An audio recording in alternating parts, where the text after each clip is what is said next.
Welcome to another live stream. Thank you for joining, and I think I'll wait a few moments for more people to join. But if you are here, please write where you're joining from in the chat window, what city, what state, and I'll be checking the chat window as I speak.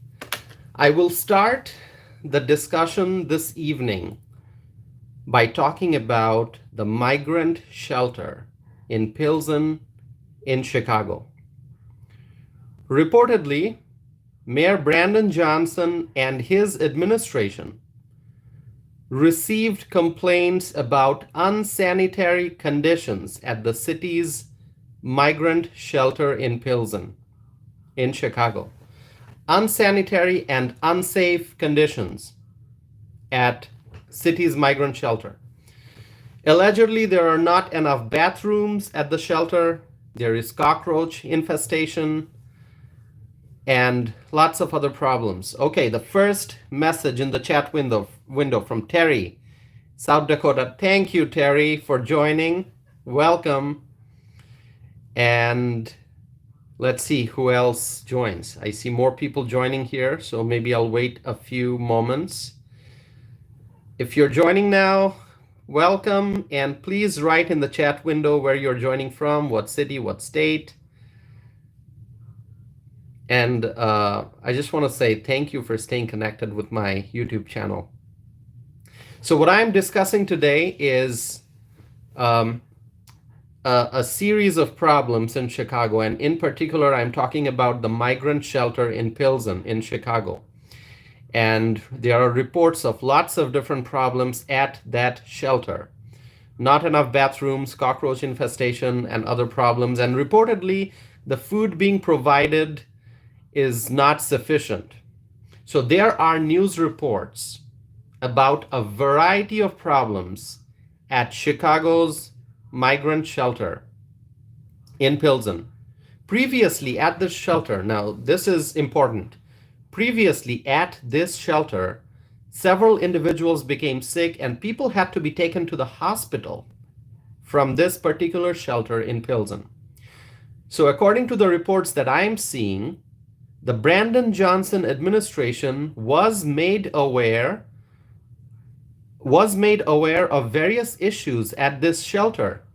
Teresa joins from Phoenix, Arizona. Welcome, Teresa. Thanks for joining.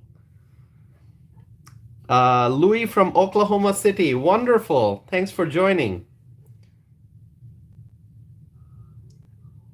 So as I was saying, the Brandon Johnson administration was made aware, based on the reports I'm reading, his administration was made aware of the various issues at the migrant shelter in Pilsen in Chicago. Now the question is, what actions did the Brandon Johnson administration take to address these issues? Based on what I'm reading, it's a crowded shelter. And when you learn about this shelter in Pilsen, it seems that the conditions at this location are pretty bad. And so what's going on? Now let me move to New York for a second. Let me talk about what's going on in New York. In New York, illegal immigrants are complaining about the tent city at Floyd Bennett Field, the tent shelter at Floyd Bennett Field. And I've talked about this before in few of my videos, I think. Also, I saw a report that hundreds of illegal immigrants were standing out in the snow and waiting to be assigned a place to stay. So when you see all these reports, and I also saw that there are reports of illegal immigrants not having enough warm clothes and they are only wearing sandals, and these are sad reports when you read the details. I mean, it's pretty sad. People are in pain. I understand that, and naturally the migrants are complaining. So in Chicago, there are many issues at the city's migrant shelter in Pilsen. In New York, the migrants are not happy, they are complaining. So the conclusion to draw from all of this is the following. It's a bad idea to cross the southern border illegally and to enter the United States without any visa, without any authorization, without any permission. It's a bad idea to violate America's immigration laws and to enter our country illegally. Illegal immigration leads to pain and suffering, and that's pretty obvious from the reports from Chicago, from New York. The migrants are in freezing temperature, they are cold. The place where they are staying, they are not happy with it. There are not enough bathrooms, the food is not good. I mean, you see all these reports from different places, and there's one conclusion to draw, and that is illegal immigration leads to pain and suffering, and that's what many migrants are experiencing right now in New York, in Chicago. I have more people joining. Susan from Honolulu. Thank you, Susan, for joining. Teresa writes, exactly. Thank you, Teresa, for agreeing with what I'm saying. I mean, if there's a foreign national who wants to come to the United States to live and work here, the way to do it is to go through the proper legal immigration process. Complete the paperwork, be patient, go through background check, follow the rules, follow the laws, and enter the US legally. Illegal immigration, unlawful entry, it leads to pain and suffering, as we know from the various reports that we're getting from New York and Chicago. People are genuinely in pain. But there's one important thing that I want to mention. In all of this discussion, I am not seeing anyone mention the American citizens who are homeless. We know that there are many American citizens, especially in big cities like New York and Chicago, in San Francisco. There are US citizens who are homeless, but no one's talking about them. I wonder where they are. We know that Chicago has a homeless population of American citizens, US citizens who are homeless. Same case in New York City. There are many American citizens who are homeless. So why isn't anyone talking about them? Where are they in this cold weather? Terry writes, Terry from South Dakota is writing, yes, our own homeless are not helped. Exactly. And I'm going to talk more about this going forward. No one's talking about the US citizens who are homeless. Where are they in this cold weather? Do they have shelter? Do they have some kind of housing arrangement to stay warm? Are they getting good clothes? Are they getting warm clothes in this freezing temperature? Are they getting the food that they need? I am talking about the US citizens who are homeless. Are they getting the support that they need? The liberal politicians are busy talking about the illegal immigrants.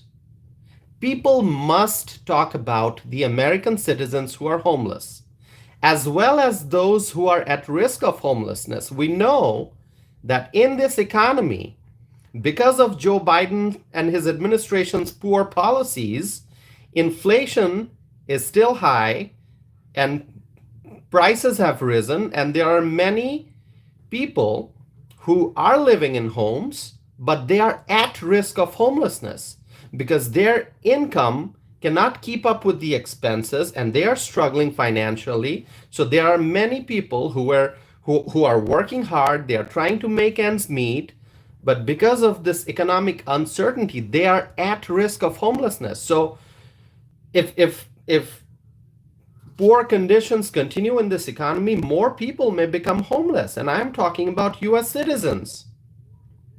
So people must talk about the American citizens who are homeless, as well as those who are at risk of homelessness. They are human beings, but it seems that the liberal politicians have forgotten about them. The liberals are busy talking about the illegal immigrants.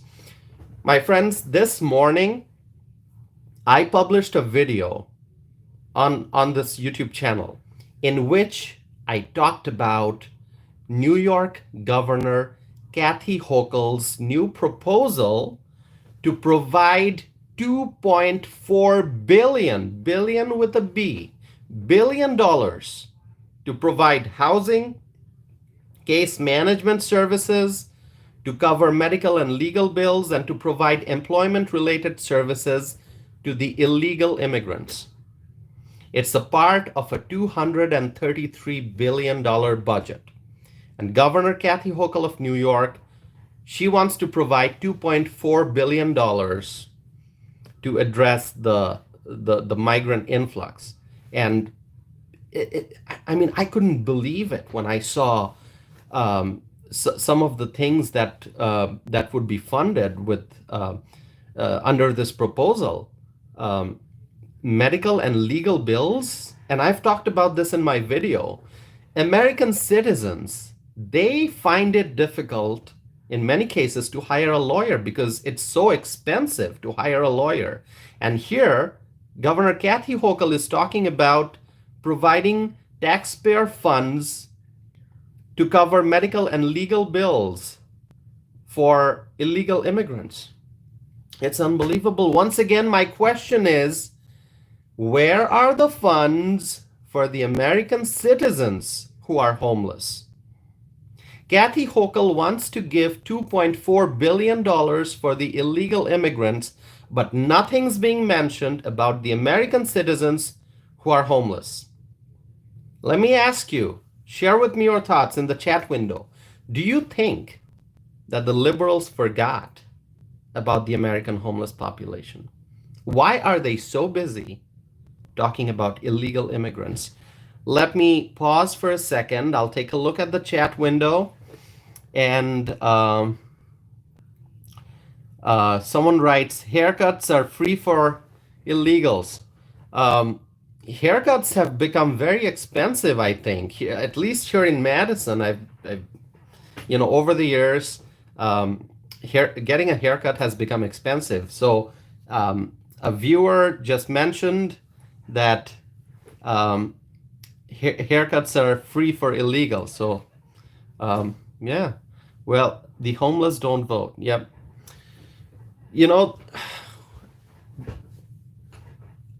I think I mentioned this during one of my live streams that I wrote an op-ed, I think it was back in 2022, talking about opposing a proposal that a Democrat politician made. A Democrat politician in Washington proposed giving a pathway to citizenship for undocumented immigrants, and I opposed that. I don't think that undocumented immigrants should have a pathway to citizenship. No, no, no. And you should read that. And one question that comes to mind is, are the liberal politicians, are they focusing so much on the illegal immigrants? Do they want to provide a pathway to citizenship to the illegal immigrants to create a new voter base? I mean, that's a question that many people ask. And so share with me your thoughts on that. But please read that op-ed that I wrote in 2022. It was published in November of 2022. It appeared in the Western Journal. So if you go to my website, tausifanam.net, and then go to published opinions, I have a list of 102 published opinions. And it's chronological. So you scroll down and you'll see that November 2022, I wrote that op-ed. It appeared in the Western Journal. So there was a proposal by a Democrat to grant a pathway to citizenship for undocumented immigrants. And I strongly opposed it. Undocumented immigrants should not have a pathway to U.S. citizenship. Okay, let me see some other comments here.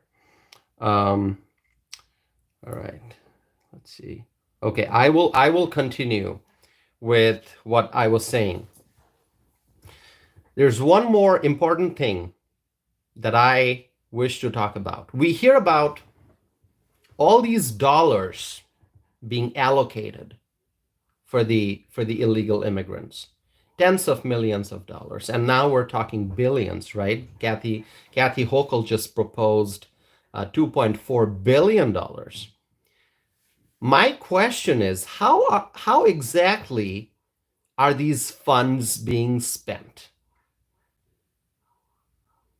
Who is receiving the money? Who is keeping track of the dollars? These are taxpayer funds. Is there a mechanism to ensure transparency and accountability? If a taxpayer wants to see a complete breakdown of each dollar and how each dollar was spent and where, is that information available?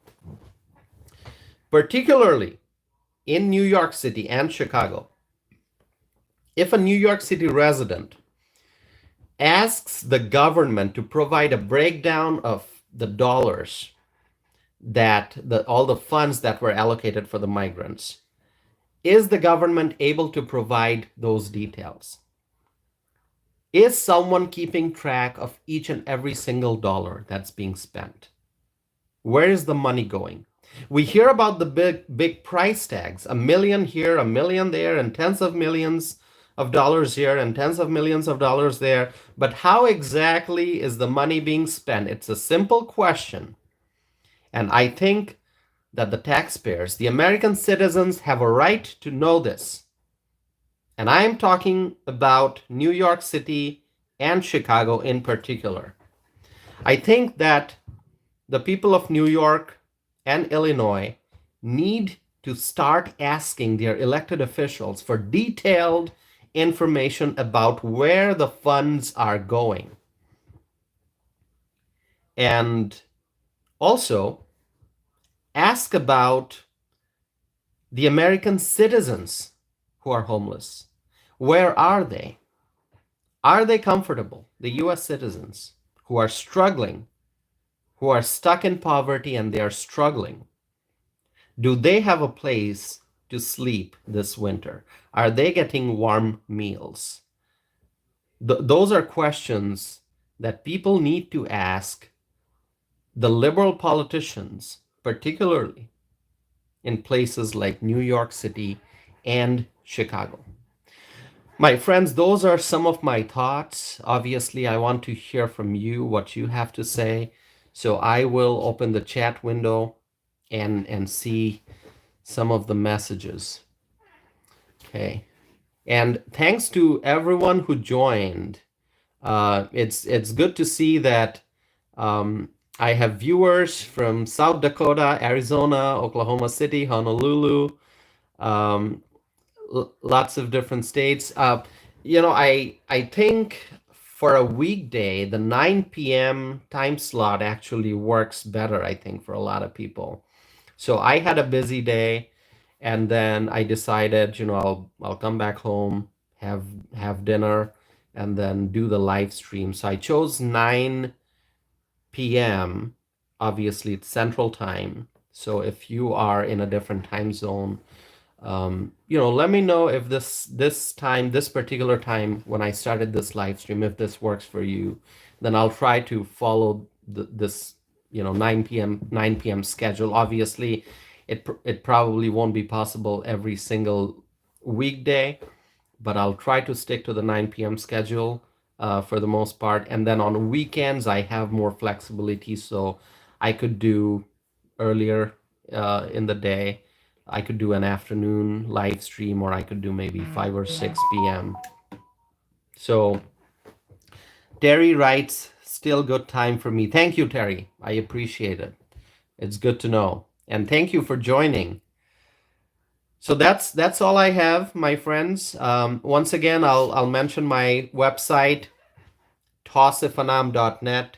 Please check out my list of published opinions when you're on my website. And in particular, that op-ed that I mentioned, that I wrote in November of 2022. I'm trying to look up the exact title on my phone.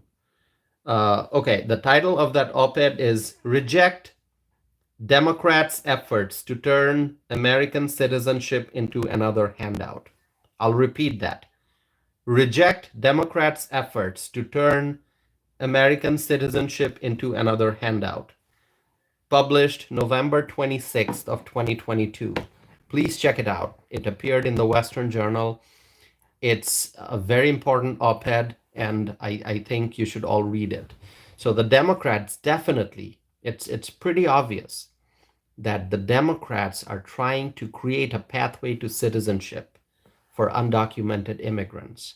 And I voiced my strong opposition. And I will be talking more about that in future videos. So thank you for staying connected. Thank you for watching my videos. And if you like my channel, please let your friends, your neighbors, and your family members know. Send them a link to my channel, ask them to subscribe, and stay connected with me. Thank you once again for joining. And I'll check the live chat window one final time. I don't see any more questions or comments. Terry says thank you. Thanks for joining, Terry. And everyone else who joined, Susan, Teresa, Louis, and others.